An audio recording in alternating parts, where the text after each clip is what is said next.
Oi, pessoal, vamos entender um pouquinho sobre as implicações das concepções de professores sobre como funciona a ciência e o quanto esse entendimento, quanto essas concepções influenciam na forma como esse professor ensina ciências.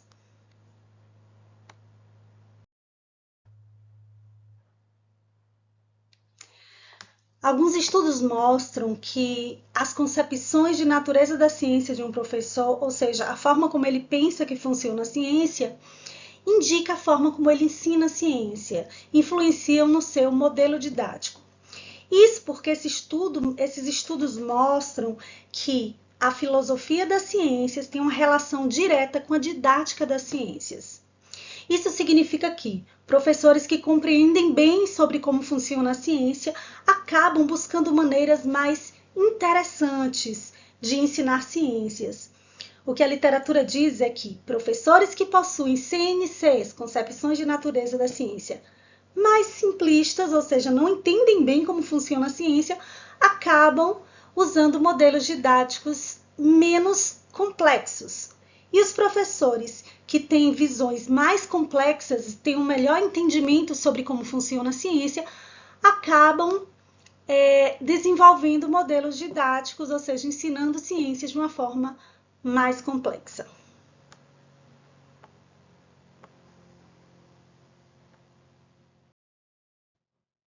Quais são as relações entre a filosofia da ciência e a didática das ciências, então? Bom, primeiro a gente vai entender três posições filosóficas básicas e a partir do entendimento dessas três posições filosóficas, a gente vai conseguir localizar a nossa posição filosófica. Primeiro, a gente tem os empiristas. Quem são os empiristas, né? São aqueles que acreditam que o conhecimento verdadeiro, ele está presente na natureza, ele está disposto na natureza e cabe ao cientista buscar esse conhecimento. E como é que esse cientista vai buscar? Utilizando o método científico. Dentro dessa posição filosófica, então, o conhecimento científico já está pronto. Cabe ao cientista apenas coletar, fazer a coleta de dados.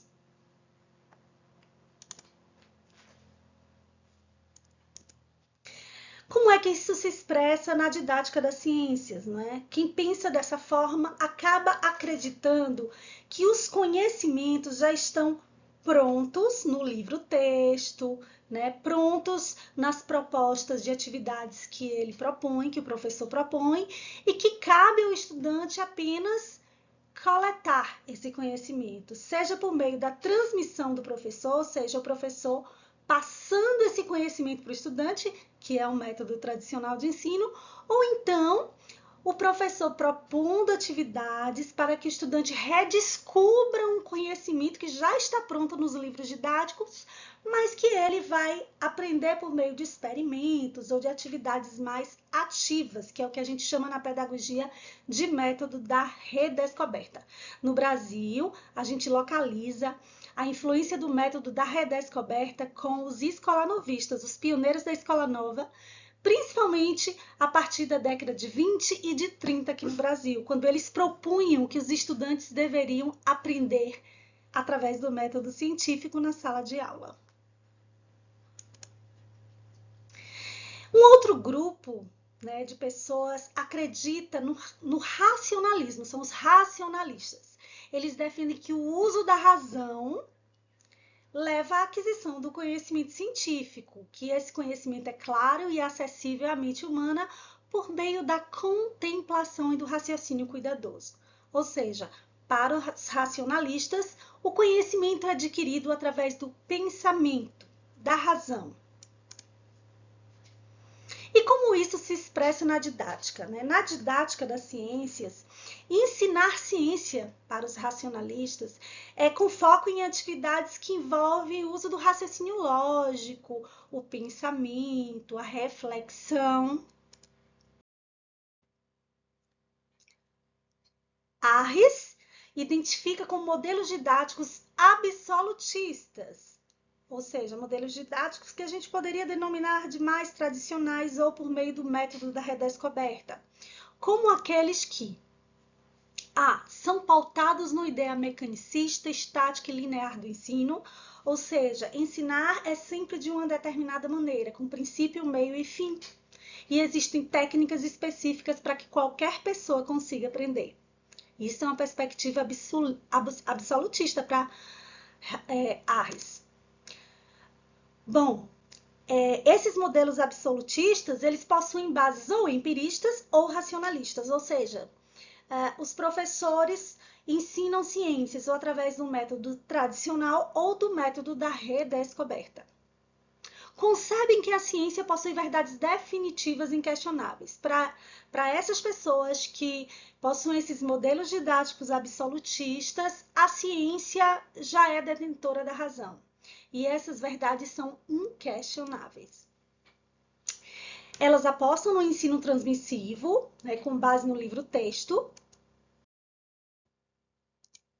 Mas existe um outro grupo de pessoas que não são empiristas, não são racionalistas, porque não acreditam que apenas o conhecimento está pronto, né, no meio ambiente, e também não acreditam que o conhecimento só se dá a partir do uso da razão. Eles defendem uma certa mistura entre essas duas coisas. Eles defendem que o conhecimento é uma construção da mente humana. E nesse processo se criam novas ideias por meio dos conhecimentos que já se tem. Ou seja, não se desconsidera que o ser humano já tem ideias, ou seja, já existem teorias, né? Teorias da própria pessoa, e que o conhecimento é criado a partir daí, né? Bom, como os construtivistas, professores construtivistas expressam seu pensamento através do ensino de ciências? Ensinar ciências a partir de estratégias de ensino que auxiliem o estudante no processo de ensino e aprendizagem, no qual é protagonista. Ou seja, há uma participação ativa do estudante no processo. Para Melado e Carracedo, a teoria construtivista de aprendizagem considera que o estudante constrói de forma ativa seu próprio conhecimento num contexto social em que ele se desenvolve e partindo de seu conhecimento anterior, ou seja, de suas ideias prévias. As teorias elaboradas pelos estudantes, a partir do que eles já sabem, também têm para eles utilidade e correspondem com suas experiências intuitivas que eles vão desenvolvendo ao longo da sua vida. Bom, vamos conhecer algumas abordagens de ensino, né, e modelos didáticos no ensino de ciências. Os modelos didáticos de ensino e aprendizagem desenvolvidos por cada professor manifestam as concepções, né, as opções e as compreensões que eles têm sobre como o conhecimento ele é produzido, né? Se ele é transmitido, se ele é redescoberto, se ele é construído. Esses modelos se relacionam aos modos de ensinar e aprender de cada professor, que abrangem vários elementos. Então, uma abordagem de ensino abrange que tipo de conteúdo esse professor acredita que é importante ensinar? Quais metodologias didáticas ele utiliza? Como ele avalia a aprendizagem dos estudantes? Qual é a sua relação com o seu estudante, né? Há uma relação vertical, o professor é mais importante que o aluno, uma relação horizontal em que eles estão no mesmo nível, né? Qual é o papel do professor? É transmitir? É mediar? Qual é o papel dos alunos? É simplesmente receber o conhecimento transmitido ou desenvolver atividades, participar de atividades para construir o seu próprio conhecimento? Tudo isso, todas essas diferenças sobre como funciona a abordagem de ensino, mostram um pouquinho sobre que tipo de ideias filosóficas o professor tem sobre como o conhecimento é produzido e como o conhecimento é adquirido, tá? Nesse processo de ensino-aprendizagem, inclusive, qual o papel da escola na formação do estudante também faz parte desse arcabouço, né? Alguns autores chamam isso de abordagens didático-pedagógicas, né? Abordagens de ensino e aprendizagem, outros chamam de tendências pedagógicas de ensino e aprendizagem. Aqui, como a gente está falando de ensino das ciências naturais, didática das ciências, a gente se refere a modelos de ensino e modelos didáticos no ensino de ciências. Garcia e Porlan, que são os autores que estão basilando essa discussão da gente, apontam 4 modelos didáticos e perfis profissionais. Lembrem-se, quanto mais simplistas os modelos didáticos do professor, significa que ele está no nível profissional de um perfil bem inferior. Quanto mais complexos os seus modelos didáticos, ele está no nível de progressão profissional bem superior. Primeiro, eu postei aí uma imagem de uma sala de aula para que a gente possa refletir. Que modelo didático é esse utilizado, né? Qual é essa abordagem de ensino e aprendizagem que é trabalhada aí nessa sala de aula? E a gente observa alguns elementos. A sala organizada em filas, as carteiras enfileiradas com os estudantes quietos, sentados de maneira bem posicionada. A gente vê uma certa disciplina no comportamento. Os livros, os cadernos, né, materiais postos à frente do estudante, mas a gente não vê esse estudante com a mão sobre esses materiais, ou cortando, ou fazendo, ou nem falando, mas com a cabeça mais posicionada para baixo, talvez fazendo uma leitura, né? Eu chutaria rapidamente um modelo tradicional. E você? O que é que você pensou?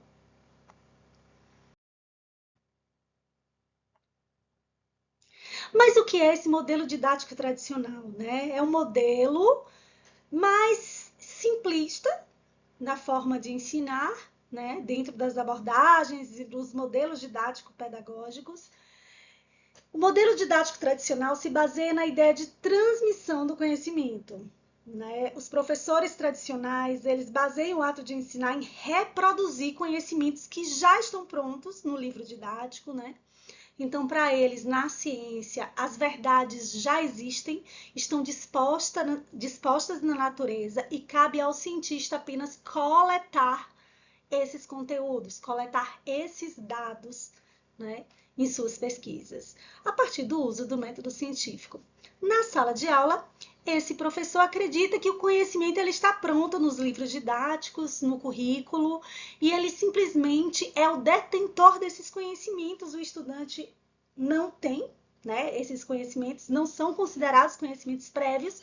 Os estudantes são tábulas rasas, né, dispostos apenas para receber esses conhecimentos do professor, que os transmite de modo mecânico. Então, é um ensino muito pautado na reprodução, muito pautado na memorização, né? E como a gente viu, esse tipo de modelo, que são um tipo de modelo absolutista, é pautado em bases racionalistas e também em bases empiristas.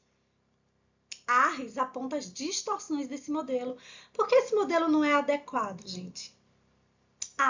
As atividades experimentais desse modelo são utilizadas apenas para comprovar teorias. E aí, você como professor de ciência, se está fazendo isso, você sempre está ministrando um conteúdo teórico e depois fazendo um experimento para comprovar o que você falou, pois isso é pautado no modelo didático tradicional. Então, vamos repensar isso aí. B. A existência de uma concepção aditiva da aprendizagem, ou seja, uma ordem e o que vem depois complementa o que vem antes. Há o estabelecimento de pontos de partida e de chegada no processo de ensino-aprendizagem, que é estático, não é mutável, ou seja, não é diferente ensinar para outra sala de aulas, ou dentro de uma mesma sala de aula, os estudantes vão aprender igual, né? Porque há sempre o mesmo ponto de partida e o mesmo ponto de chegada. Será que é isso mesmo? A organização da aula é feita em torno do professor, que é o detentor do conhecimento, que é aquele que sabe.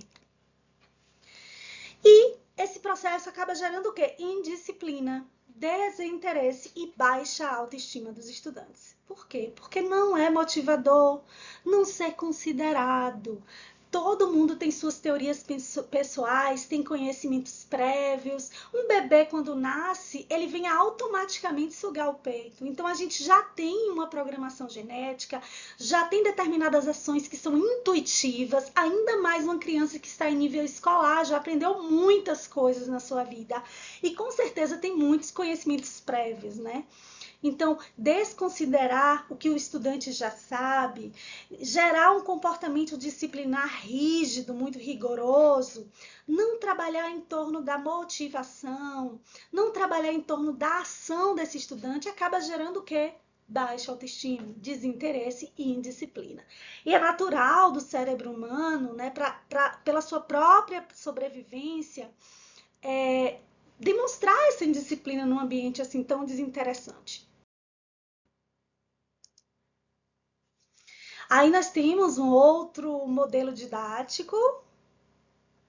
Qual será esse modelo, né? As estudantes estão vestindo roupas coloridas, esvoaçantes, estão numa rodinha, parecem estar cantando, não é? E dançando. Que modelo didático interessante é esse, minha gente? Para Melado e Carracedo, né? E Porlan também. Esse é o modelo didático espontaneísta ativista, que valoriza a ação do estudante em detrimento da reflexão, ou seja, há uma valorização excessiva do fazer e uma desvalorização do pensar, ou seja, o extremo é o fazer pelo fazer, né? Além da aprendizagem pela experiência, o aprender fazendo em desdém a métodos, técnicas didáticas e planejamentos. Será que realmente funciona colocar o estudante para fazer coisas, para fazer atividades, mas sem uma organização com base em conhecimento das teorias da educação, né, da didática? Porque essas áreas existem por algum motivo, né? Porque funciona. Se existe e é utilizado e continua sendo utilizado depois de tanto tempo, é porque funciona. Então a gente precisa entender o valor da pedagogia e da didática quando a gente fala de ensino, né? Dentro da perspectiva espontaneísta, toda a ação e toda decisão acaba ficando na mão do estudante, que é considerado mais importante ele aprender a fazer, o fazer pelo fazer, não é? Esse modelo espontaneista certamente não se adequa ao currículo que nós temos e as escolas experimentais que utilizaram esse modelo não se disseminaram, tanto que a maioria das pessoas não conhece. Esse terceiro modelo didático também parece interessante, né? A gente tem aí um computador com várias mãozinhas robotizadas, panfletos. Se quiser dar uma pausa e pensar um pouquinho que abordagem ou modelo didático é esse, fica à vontade, tá? Esse é o modelo didático tecnológico, também conhecido dentro da abordagem de Libânio como tecnicista. Apesar de haver transmissão de conteúdos nesse modelo, isso é feito por meio da utilização de estratégias didáticas diversificadas e que atraiam a participação dos estudantes às aulas. Ou seja, dentro do modelo didático tecnológico, ele é transmissivo, ou seja, ele parte do pressuposto de que o conhecimento verdadeiro existe e é transmitido aos estudantes.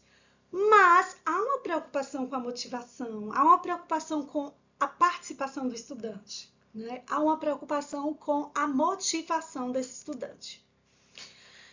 Dentro dessa perspectiva, o processo formativo docente, né, para o docente que atua no modelo tecnológico, se constitui no espaço de aquisição de habilidades e competências que ajudem o professor a realizar intervenções educativas eficazes. Então, o mais importante é transmitir conteúdo, só que através de estratégias didáticas motivadoras. Isso lembra alguma coisa para vocês? Isso lembra, será, a perspectiva do Banco Mundial, de incentivar a ideias de competências e habilidades? Será que isso lembra a Base Nacional Comum Curricular de alguma forma, gente? Vamos pensar? O que é mais importante hoje na escola? É aprender conteúdos a partir do desenvolvimento de habilidades e competências? ou desenvolver a reflexão, o pensamento, a construção do conhecimento. E temos mais um modelo didático, onde a gente pode ver vários estudantes, né, olhando no microscópio, tentando descobrir, entre aspas, refletir sobre algo. Porque a ideia de descobrir, né, é pressuposto de que já existe o conhecimento pronto, que o estudante não constrói, o que não vai ser a proposta desse modelo. Nesse modelo, o estudante ele vai agir de uma forma ativa no processo, mas ele vai pensar, ele vai construir o conhecimento dele a partir da sua ação refletida. Né? E o professor ele vai auxiliar nesse processo, né? Por meio de um ensino investigativo e a proposição de atividades investigativas. Esse é o modelo didático investigativo, que concebe o ensino de modo complexo e sistêmico por meio de uma perspectiva de ensino construtivista, que considera os conhecimentos dos estudantes, mas que também reconhece outros saberes. Ou seja, o modelo didático investigativo, ele não desconsidera a importância de outros tipos de conhecimento, porque não existe só o conhecimento científico, que é o conhecimento de referência para o conhecimento escolar, né, que compõe o currículo das escolas. Mas outros saberes do senso comum, saberes filosóficos, também são importantes, né? Saberes das comunidades tradicionais, porque fazem parte da vida do estudante, né? Então, trabalhar com toda essa gama de saberes para que o estudante possa aprender os conhecimentos escolares, mas a partir do que ele conhece, a partir do que o motiva, a partir do que o indaga e o que o faz construir o seu conhecimento. Dentro dessa perspectiva do modelo didático investigativo, que o aluno já sabe, o que o estudante já pensa, né, é muito importante e precisa ser considerado. E o professor, ele é essa pessoa que vai fazer a negociação entre o que o estudante sabe e o que o estudante também precisa aprender. Não que o que o estudante vá aprender, ou seja, o conhecimento escolar, ele vá substituir o conhecimento do senso comum que o estudante já tem. Não é isso. Mas o estudante vai agregar ao seu arcabouço de conhecimentos, ao seu perfil de conceitos, né? Ao seu universo de entendimentos e de conhecimentos, o conhecimento com base científica, né? E cabe ao professor mostrar por que o conhecimento científico ele é tão considerado, né? O que está por detrás desse conhecimento científico e como ele pode nos ajudar a ter uma vida melhor, né? Como ele pode nos ajudar no nosso dia a dia, a compreender os fenômenos que nos cercam, a entender melhor o mundo, sem desconsiderar os conhecimentos que os estudantes já sabem e os conhecimentos que cercam a vida desse estudante. Quais são características, né, desse modelo didático e investigativo? Os professores precisam conhecer as ideias dos estudantes sobre uma determinada questão e devem ajudá-los a confrontá-las com outras ideias, que são as ideias baseadas no conhecimento científico, e outras práticas, de modo que os seus alunos elaborem fortes hipóteses de resolução dos problemas enfrentados. Ou seja, os estudantes comecem a pensar: será que dessa maneira, com base científica, eu consigo resolver esses problemas que eu vivencio? E aí, os estudantes precisam testar essas hipóteses por meio de intervenção educativa e contrastar, comparar os resultados com as mesmas hipóteses. Ou seja, qual conhecimento foi melhor para resolver isso? O que eu tinha do senso comum ou o conhecimento científico que eu aprendi? No processo formativo docente, não é só o aluno que aprende, o professor também precisa repensar suas ideias, ele também aprende, ele também precisa se avaliar. E aí, qual o seu modelo didático de ensino e aprendizagem de ciências preferido? O meu é o modelo investigativo. Será que a gente chega lá? Beijão, até mais.